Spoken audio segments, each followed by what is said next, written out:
হিজড়া কত ধরনের হতে পারে? পুরুষ হিজড়া, নারী হিজড়া এরকম ব্যবধান আছে কিনা? হিজড়া বিয়ে করতে পারবে কিনা? আমার মা মাগরিবের সময় 5টা মোমবাতি দিয়ে আসন জ্বালিয়ে নামাজ পড়েন, বলেন এটা ওনার পীর দিয়েছেন, স্বপ্নে পেয়েছেন, এটার বিধান কি? সাউ সেজদার নিয়ম কি? নামাজের কোন সময় আদায় করতে হবে? শরীরের মধ্য থেকে কালো তিল তুললে কি গুনাহ হবে? হিজড়াদের প্রতি সমাজ ও রাষ্ট্রের কোনো দায়বদ্ধতা নেই, তাদের সঙ্গে কি ধরনের আচরণ কাম্য? তুলি শেখ আপনি লিখেছেন, একজন মুসলিম পুরুষের দায়িত্ব কর্তব্য কাদের প্রতি বেশি, স্ত্রী সন্তান নাকি ভাই বোনদের? দেখুন, স্ত্রী সন্তানদের প্রতি ভরণ পোষণ দেওয়ার কর্তব্য বেশি, আর ভাই বোনদের প্রতিও তার কর্তব্য রয়েছে। সেটা হলো, যদি ভাই বোন নিরুপায় হন, ছোট হন, বাবা না থাকেন, সেক্ষেত্রে বড় ভাইয়ের উপরে তাদেরও ভরণ পোষণ দেওয়ার কর্তব্য হয়ে যায়।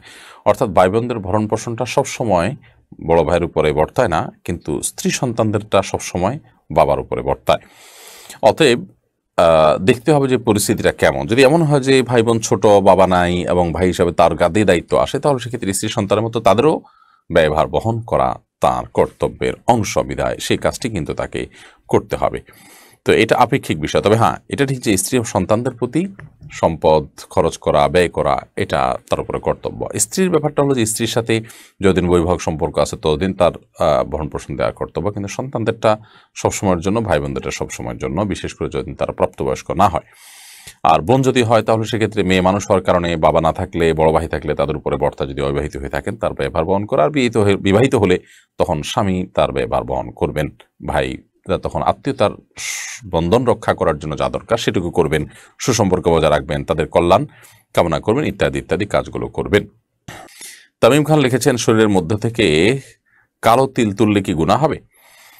দেখুন, কালো তিলটা যদি অসুস্থতার পর্যায়ে পড়ে, বিরক্তির পর্যায়ে পড়ে, আপনার জন্য সমস্যার পর্যায়ে পড়ে, তাহলে সেক্ষেত্রে আপনি এটা তোলার জন্য সার্জারি ইত্যাদি করতে পারেন। কিন্তু এছাড়া যদি আপনি এটি সার্জারির উদ্যোগ নেন, এটি আপনি কোনো জাস্ট শরীরে সৌন্দর্যের জন্য যদি এরকম কিছু করেন, নতুন করে এক জায়গা তিল অমু জায়গা হলে সুন্দর হবে সেখানে সেট করলেন, এরকম যদি হয়, সেটা ইসলামের শরীর দৃষ্টিকোণ থেকে গ্রহণযোগ্য নয়। দেখুন, শয়তানের অন্যতম একটা কর্মসূচি হলো যে সে মানুষের আল্লাহর সৃষ্টিতে সে পরিবর্তন সাধন করার চক্রান্ত করবে নানাভাবে। তো কোরআনে আল্লাহ তাআলা বলেছেন, লা তাবদীলা লিখালকিল্লাহ, আল্লাহ সৃষ্টিতে কোনো প্রকার পরিবর্ধন করা চলবে না। তো এই সমস্ত কারণে এইভাবে তিল এক জায়গা থেকে তুলে আরেক জায়গায় সেট করা কিংবা কৃত্রিম তিল লাগানো ইত্যাদি এগুলো জায়েজ নাই। তবে যেটি বলেছিলাম যে কোনো তিল আপনার জন্য ক্ষতিকর অথবা আপনার শরীরের জন্য নানান দিক থেকে অসুবিধা তৈরি করে, আপনার জন্য দেখতে অসুন্দর হয়, যে অনেকগুলো তিল হয়তো আছে, অতিরিক্ত আছে, যেটা হয়তো রীতিমতো সমস্যার পর্যায়ে পড়ে, তখন সেটার ট্রিটমেন্টের অংশ হিসেবে আপনি অবশ্যই করতে পারেন। আব্দুল মামুন আপনি লিখেছেন, হিজড়া কত ধরনের হতে পারে? পুরুষ হিজড়া, নারী হিজড়া এরকম ব্যবধান আছে কিনা? হিজড়াদের বিয়ে হিজড়া বিয়ে করতে পারবে কিনা, তাদের সম্পর্কে ইসলাম কি বলে? দেখুন, তৃতীয় লিঙ্গের মানুষ আমরা যাদেরকে বলি বা হিজড়া, তাদের মধ্যে যাদের শরীরের কাঠামো পুরুষের দিকটা তাদের মধ্যে বেশি, তাহলে সেক্ষেত্রে তারা ট্রিটমেন্টের মাধ্যমে পরিপূর্ণ পুরুষ হয়ে যেতে পারেন। যেহেতু তারা পুরুষই মূলত, নারীর দিকটা তাদের মধ্যে হালকা পাতলা আছে, তারা ট্রিটমেন্টের মাধ্যমে, সার্জারির মাধ্যমে তারা পরিপূর্ণ পুরুষ হওয়ার রাইট রয়েছে। এর বিপরীতে একজন তার শরীরের কাঠামো সম্পূর্ণ নারীত্বের, সামান্য হয়তো পুরুষ হওয়ার কোনো দিক, পুরুষের কোনো দিক আছে তার মধ্যে, তাহলে সেটারও ট্রিটমেন্ট করে তিনি পরিপূর্ণ নারীত্ব গ্রহণ করতে পারেন, এই সুযোগ রয়েছে তার।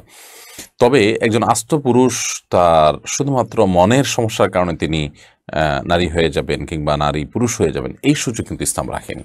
এটা পরিষ্কারভাবে নাজায়েজ এবং আল্লাহ সৃষ্টিতে পরিবর্তন করার শামিল, বিধায় দুটির মধ্যে পার্থক্য আছে। আর হিজড়া বা তৃতীয় লিঙ্গের মানুষ, তারা আল্লাহর বান্দা, শরীয়তের সমস্ত বিধিবিধানগুলো তাদের জন্য প্রযোজ্য হবে, এবং যেটি বলেছি যে তাদের মধ্যে কোন দিকটা প্রাবল্য রয়েছে সেটার উপর ভিত্তি করে ওই ক্যাটাগরিতে পড়ে সেই ক্যাটাগরির বিধান তাদের জন্য প্রযোজ্য হবে। আর কিছু কিছু হিজড়া বা তৃতীয় লিঙ্গের মানুষ আছে যাদেরকে বলা হয় খুনসায়ে মুশকিল, অর্থাৎ তাদের কোনো এক দিকে ফেলা কঠিন হয়ে যায়। তাদের ইস্যু নিয়ে ওলামায়ে কেরামের দীর্ঘ আলোচনা রয়েছে, দীর্ঘ গবেষণা রয়েছে, এবং এটা নিয়ে নানান মতও রয়েছে।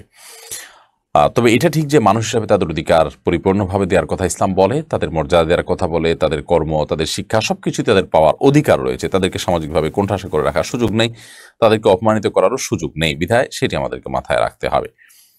নুজহাত হাসান আপনি লিখেছেন, সাউ সেজদার নিয়ম কি? নামাজের কোন সময় আদায় করতে হবে? সাহু সেজদার নিয়ম হলো যে আমরা সালাতে যদি কোনো প্রকার ওয়াজিব তরক করি তাহলে নামাজ শেষে 2টা সেজদা দিতে হবে, দিয়ে আমাদের নামাজ শেষ করতে হবে এবং এটি শেষ করতে হবে, এটি আদায় করতে হবে নামাজের একেবারে শেষ মুহূর্তে এসে। লুৎফুর রহমান আপনি লিখেছেন, আমার মা মাগরিবের সময় 5টা মোমবাতি দিয়ে আসন জ্বালিয়ে নামাজ পড়েন, বলেন এটা ওনার পীর দিয়েছেন, স্বপ্নে পেয়েছেন, এটার বিধান কি? দেখুন, কোনো পীর দেওয়া কোনো পদ্ধতি নামাজের মধ্যে যদি অ্যাপ্লাই করেন, ইবাদতের মধ্যে অ্যাপ্লাই করেন, তাহলে সেটা বিদআতে পরিগণিত হবে।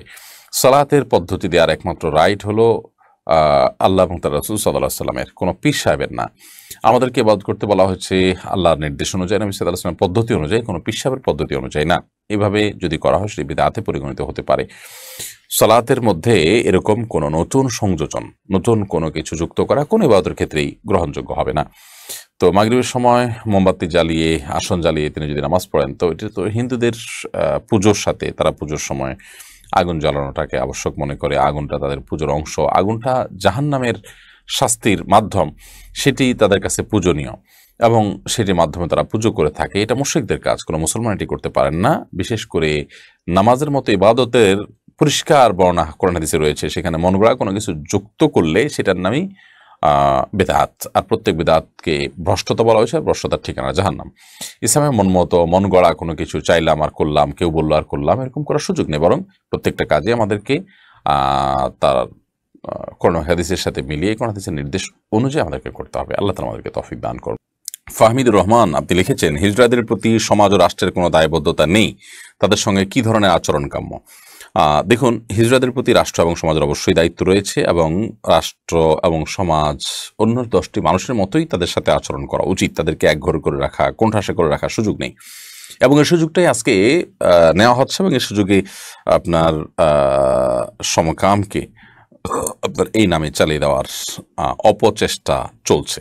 এজন্য একজন দায়িত্বশীল মানুষ হিসেবে আমরা প্রত্যেকে যার যার জায়গা থেকে চেষ্টা করা উচিত যেন তারা কোনোভাবে নিগৃহীত না থাকে, কোণঠাসা না থাকে, অপমানিত না থাকে এবং তারা যে সামান্য চাঁদা টাদা তুলে খায়, এই পদ্ধতিও বন্ধ হওয়া উচিত। এই জন্য তাদেরকে পুনর্বাসন করা দরকার।